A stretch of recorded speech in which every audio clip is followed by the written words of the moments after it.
Hi guys, I'm Kristen and this is Kristen is Fully Booked. Today I'm going to be doing the Contradictions book tag. So this book tag has been making the rounds lately, so I thought I would jump in on that. I've seen lots of other channels doing this video recently. I will link the original creator of the tag down below. It's a channel called If Only for a Page, and this is another small booktuber like myself, so make sure to check out Daniela's channel and videos. The first question is, I love this genre, but I didn't love this book. You could just say all of fantasy. I'm going to narrow it down to historical fantasy, and I'm going to say the full Warrior Bards series, beginning with the book The Harp of King, The King of Harps, Harp of Kings, something like that, by Juliette Marillier.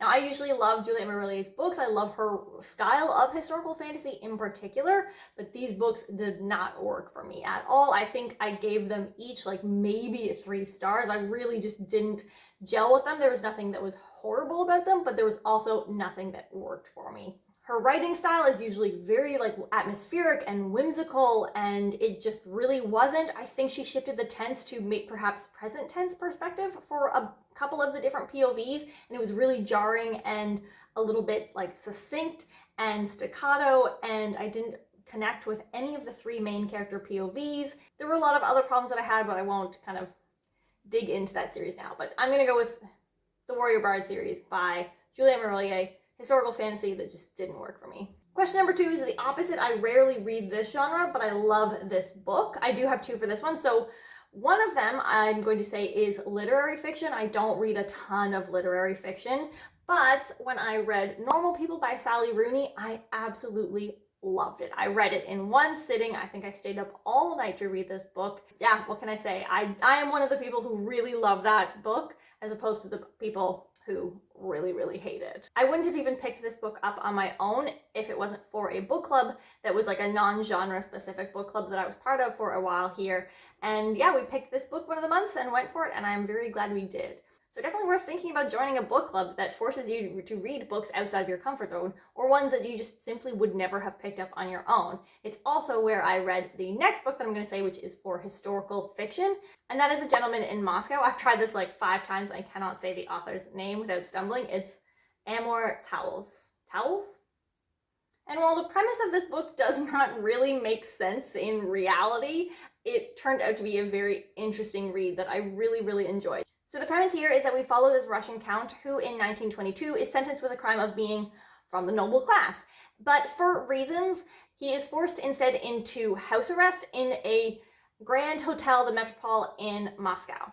And he basically has to spend the rest of his life in this hotel. He is never allowed to leave. I'm forgetting how long we follow him, but like quite a significant period of time. He's like a young nobleman at the beginning, and I think we follow into like definitely over World War II, perhaps into the 60s, but I cannot be sure on when exactly it wraps up. But it was really interesting. It was so interesting seeing the changes that happened in Russia during that time period through this fishbowl perspective of him being trapped in this hotel, and how his life and his views on the world or whatever like changes over that time period. Okay, question number 3 is I love this trope, but I didn't love this book. I do have a whole bunch here because I like basically just all of the different relationship tropes that you can do. I've got a book that I didn't like for that because I generally like them all. Friends to lovers, I'm gonna feel bad about this.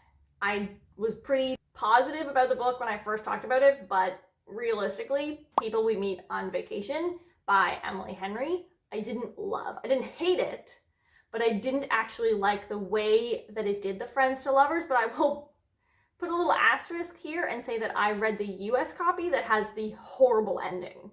So I am on the hunt for a UK version so that I can reread that book and get the ending that I feel those 2 deserved. But it's just the way I usually really love Friends to Lovers, and I will say that there was great angst at some times in that book, but the way that it came together and the way that it unfolded at the end, I disagreed with. I Came Here to Kill You trope, always a good time, except for in The Wrath and the Dawn by Renee Adia. I did not like that book. There was no reason for the 2 people to actually like each other, or at least it's not written on the page as to why they are attracted to each other at all, or into each other, or in love with each other. This is a 1001 Nights retelling where the male lead marries someone every day and then kills them at dawn. Not him personally, but has them killed the next day at dawn for magic reasons that were actually potentially interesting. So she goes in voluntarily, and in order to sort of prevent him from killing her, she just tells him stories all night, and somehow that works. And her plan is that she's going to get close to him and kill him, and that obviously doesn't happen. Which is not the part that I'm angry about. You want the I came here to kill you to turn into a romance, but I didn't believe that they at any point connected on a romantic level. Okay, and then the one I think that I was the most upset about is the arranged marriage enemies to lovers trope, which I love. I love a political marriage, period. And if it's an enemies to lovers political marriage where they're like married to each other and then they have to begrudgingly realize that like each of them have some positive features or characteristics and they like have to work together for something, whatever. I love that. I want to read that book. And that is what I was promised, but not given in Cast in Firelight by Dana Swift. This book did not work for me at all. I wish that I had had control over the romantic arc in this book because I think it had some potential. And the way that it is done, it's like two kids who have been promised to each other from a young age and they hate each other. They have this like really great rivalry where they're not like physically together all the time, so they write each other letters and then they meet, but when they first meet in person, they don't realize that it's the other person, and that also could have been great, except for that then one realizes and continues to not tell the other person. Anyway, it was not what I wanted. It did not go the way that it should have, in my opinion. Outside of that, there were a lot of other problems with the book, though. Okay, question number 4, the opposite. I hate this trope, but I love this book. I'm going to do a series here again. I'm going to say A Course of Dragons for the prophecy trope. It's not that I hate the prophecy trope, it's just that I'm really, really tired of it. Like, I don't need to see another prophesied hero save the world or destroy the world, and they begrudgingly or willingly do it, and like that whole arc. I'm just tired of the prophecy trope. But I like the way that A Course of Dragons by Jen Lyons is doing this prophecy, and actually I didn't like it in the first book because it was never like, this is the prophecy. And I kept being like, why won't they just tell us what the prophecy is? And it's because it's one of those ones where it's like not a one-liner, it's like pages and pages and books about our main character destroying the world. But he kind of already has. Anyway, it bothered me in the first book because they weren't outright with it, but actually over time I do really, really like it over like the course of the next couple books, because it isn't this thing that our main character Kieran has to come to grips with. It's actually something that he is trying to avoid, but not in the way that seems obvious. And he actually is just trying to figure out like the actual problem. Like, what is the real problem here? And you get so much mixed information. You never seem to get the whole story here. Check out, I do have a full series Should You Read video, and the 5th and final book in the series is coming out shortly. So if you are curious, it is the best series with footnotes ever you could possibly imagine. It's so cool. But I like the way that it's doing the prophecy because it's not following that standard prophecy arc. Okay, I'm going to pick up the pace here a little bit. Question number 5. I love this author, but I didn't love this book.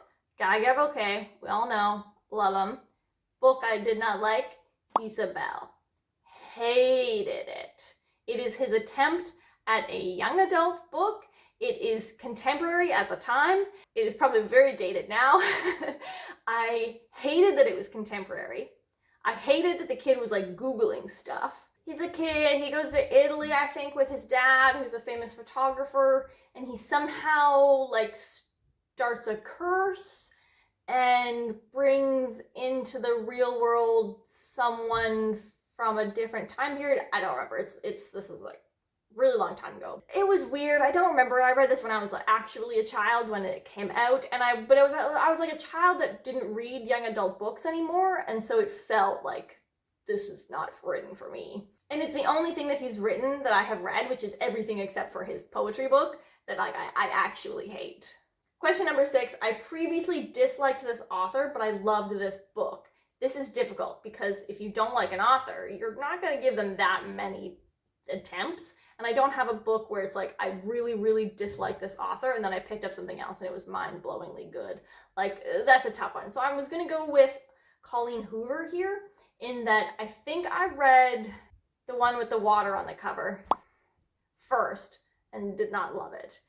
And then I think I read Slammed and also didn't like it. But this is when I had COVID and I was just binge reading easy romance like this. And for whatever reason, I gave her another shot and I read It Ends With Us, because this is the one that everyone points to. But I wasn't necessarily like, I knew it was a crying book, and so that's why I didn't read it first. I don't know if I love It Ends With Us, but it had impact. And I didn't hate it the way that I hated the other books that I read of hers. It still was flawed, like I don't jive with her writing style, but holy moly, does that book have impact. And the way that it leads you on that journey and sucks you into sort of wanting things to work out maybe is... You can't say what it is because it's kind of a spoiler, like what the thing is, but definitely check out content warnings if you would like to know that. We follow this young 20-year-old woman who meets this guy on a balcony, and he's like, no, I don't do relationships, but he keeps wanting to sleep with her, and then he realizes that he actually really likes her, and they start dating, and all things are good, but then we're doing like flashbacks to when the girl was a young teenager, and we're doing like sort of like flash comparisons to her relationship with her teenage boyfriend at the time. And stuff happens. Question number 7, last little thing here. I love this cover, but I didn't love this book. She Who Became the Sun by Shelley Parker Chan. So much hype. I saw the cover. It looked so cool. I like really liked the, it's not comic, but like, you know, like this like graphic color blocking-esque cover. I thought I was gonna love it, and I really, really, really disliked it.